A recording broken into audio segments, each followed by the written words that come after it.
গরমের দুপুরে খাওয়ার জন্য আজকে আপনাদের সাথে শেয়ার করব অত্যন্ত সহজ, সাধারণ এবং সুস্বাদু দুটো রেসিপি। কোনো রকম ফ্যান্সি জিনিস আমি ব্যবহার করছি না, কিন্তু তবুও এর স্বাদ কিন্তু খুব ভালো হবে। এর জন্য প্রথমেই একটা বাটিতে আমি নিয়ে নিয়েছি 1 কাপ মসুর ডাল। ডালটাকে ভালো করে 2-3 বার জল দিয়ে ধুয়ে নিয়েছি। ধুয়ে নেওয়ার পরে এবার এটাকে সিদ্ধ করতে দিচ্ছি।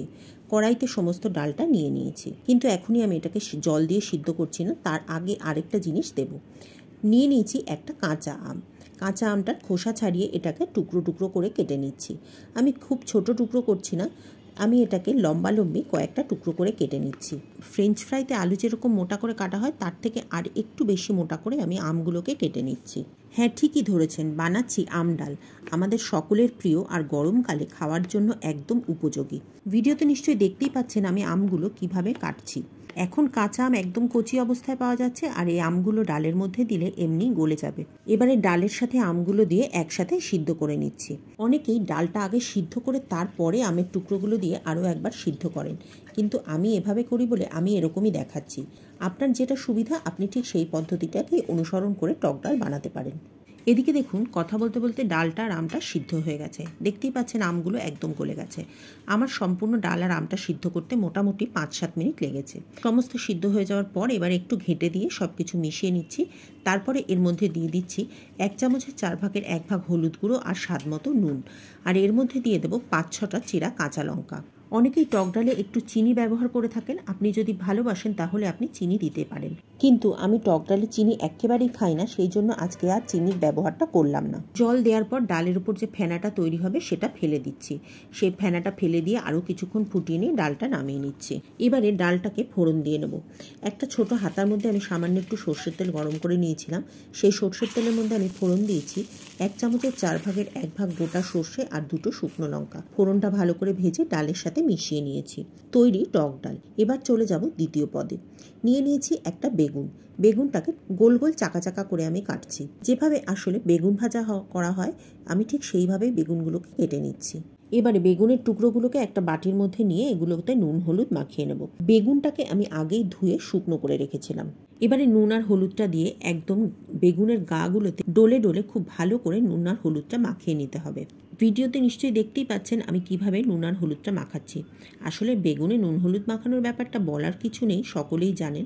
ঠিক সেইভাবে বেগুনে নুন হলুদটা মাখিয়ে নেবেন আপনারাও। চাইলে চিনি দিতে পারেন এই সময়, তবে আমি ব্যবহার করিনি। বেগুনে নুন হলুদ মাখানো হয়ে গেলে এবার ফ্রাই প্যানে কিছুটা তেল দিয়ে দিচ্ছি। খুব বেশি তেল দেওয়ার দরকার নেই, আমি এটাকে শ্যালো ফ্রাই করছি। এবারে বেগুনের টুকরোগুলোকে দিয়ে হালকা আঁচে বেগুনগুলোকে ভেজে নিচ্ছি। আমাদের রেসিপিগুলি আপনাদের কেমন লাগছে কমেন্ট করে অবশ্যই জানাবেন। যদি ভালো লাগে লাইক করে একটা শেয়ার করে দেবেন। আর যদি চ্যানেলে নতুন হন তাহলে চ্যানেলটি সাবস্ক্রাইব করে পাশে থাকা বেল বাটনটি ক্লিক করে দেবেন। এতে ভিডিও নোটিফিকেশান আপনার কাছে পৌঁছে যাবে। আর যদি ফেসবুক পেজ থেকে দেখেন তাহলে পেজটিকে ফলো করে নেবেন। এদিকে দেখুন, কথা বলতে বলতে বেগুনগুলোর একটা পিঠ ভাজা হয়ে গেছে। এবার এগুলোকে উল্টে দিচ্ছি। উল্টে দিয়ে অপর পিঠটাও ভাজতে দিচ্ছি। যেহেতু তেল আমি খুব সামান্য দিয়েছি আর শ্যালো ফ্রাই করছি, সেই জন্য সময়টা একটু বেশি লাগবে আর একটু হালকা আছে এটাকে ভাজতে হবে। বেগুনটা ভাজা হতে থাক, ততক্ষণ বানিয়ে নেব একটা মশলা। নিয়েছি 2 কোয়া রসুন, 2-3টে কাঁচা লঙ্কা আর 1 মুঠো ধনেপাতা। এগুলোকে বেটে নিচ্ছি। এদিকে দেখুন, বেগুনগুলোর দুটো পিঠই সুন্দর সোনালি করে ভাজা হয়ে গেছে।